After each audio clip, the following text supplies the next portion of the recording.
នេះជារឿងពិតដែលខ្ញុំចង់ឲ្យអ្នកដឹងមនុស្សប្រុសដែលទន់ខ្សោយគ្មានកន្លែងឆោតទេនៅលើពិភពលោកមួយនេះព្រោះតែពិភពលោកមួយនេះមិនបានបង្កើតមកដើម្បីភាពយុត្តិធម៌នោះទេមិត្តទាំងអស់គ្នាសាកសម្លឹងមើលជុំវិញខ្លួនឯងបានឃើញទេសពសត្វទាំងឡាយនៅក្នុងលោកនេះតើមិនបានទុកឲ្យក្តាន់ដែលទន់ជ្រាយរឹងមាំទាន់ឡើយស្ទាំងមិនមេត្តាចំពោះកណ្ដុររត់យឺតផ្ទៃសមុទ្រគ្មានមេត្តាចំពោះត្រីដែលមិនពូកែហែទឹកចុះហេតុអ្វីអ្នកជឿថាសង្គមមនុស្សវាខុសគ្នាភាពទន់ភ្លន់របស់អ្នកមិនមែនជាគុណធម៌នោះទេតែវាគឺជាកូនសោបើកផ្លូវឲ្យអ្នកដទៃមកជន់ឈ្លីអ្នកគ្រប់ពេលដែលអ្នកអោនក្បាលឲ្យចំពោះភាពអយុត្តិធម៌អ្នកមិនបានបង្ហាញក្តីមេត្តានោះទេតែវាប្រៀបដូចជាអ្នកកំពុងតែកាន់ផ្លាកថាខ្ញុំត្រៀមខ្លួនឲ្យជន់ហើយមនុស្សប្រុសពិតប្រាកដមិនបានរងចាំការសរសើរមិនលុតជង្គង់សុំក្តីអាណិតនិងមិនព្រមឲ្យពិភពលោកមួយនេះកំណត់តម្លៃខ្លួនឯងឡើយធម្មជាតិជំរុះអ្នកទន់ខ្សោយចេញទៅដោយគ្មានក្តីមេត្តាក្នុងពិភពលោកនៃការពិតភាពឈឺចាប់គឺជាគ្រូបង្រៀនយើងដែលល្អបំផុតការបរាជ័យគឺជាមេរៀនដែលចាំបាច់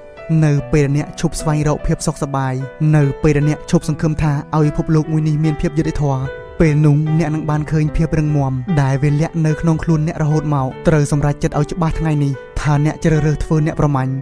ឬមួយធ្វើជាអ្នកដែលត្រូវគេប្រមាញ់សម្រេចចិត្តឲ្យច្បាស់ទៅកុំរំពឹងថាពិភពលោកមួយនេះមានភាពយុត្តិធម៌អីតាមឲ្យតន់មនុស្សនៅជុំវិញខ្លួនណា